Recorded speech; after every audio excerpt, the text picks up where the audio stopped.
The middle way is more than a philosophical concept. It is a deeply transformative approach to understanding and addressing the core of human suffering. This teaching reflects the Buddha's own journey of self-discovery and his realization that balance, rather than extremism, is key to a meaningful life.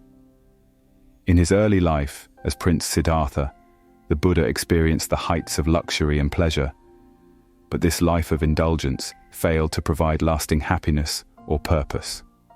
Later, during his quest for enlightenment, he subjected himself to severe ascetic practices, including extreme fasting and physical austerities. These practices left him physically weak and mentally unprepared for deeper insight.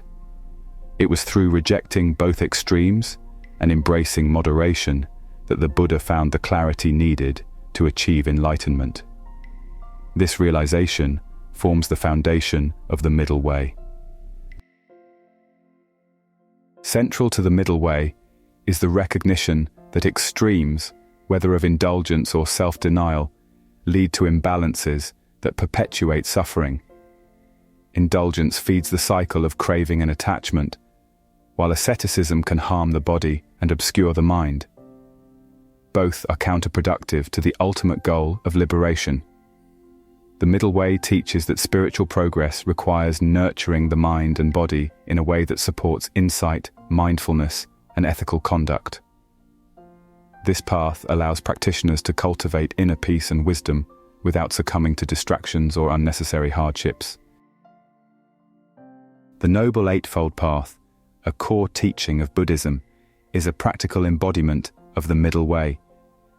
Each of its 8 components, right view, right intention, right speech, right action, right livelihood, right effort, right mindfulness, and right concentration, addresses a specific aspect of life and practice.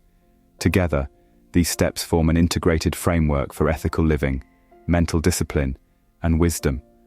For example, right speech and right action guide individuals to live harmoniously with others, while right mindfulness and right concentration help develop clarity and focus in the mind.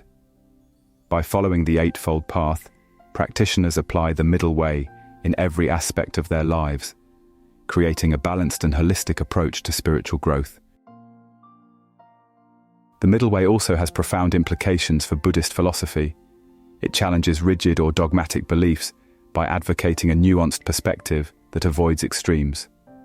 For instance, in addressing metaphysical questions about the self, the middle way rejects both eternalism, the idea that a permanent, unchanging self exists, and nihilism, the belief that nothing has any inherent existence or meaning.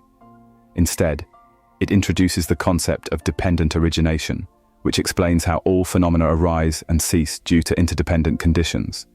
This perspective helps practitioners let go of fixed views and develop a deeper understanding of reality as fluid, interconnected, and impermanent. Beyond its spiritual and philosophical dimensions, the middle way offers practical guidance for everyday life.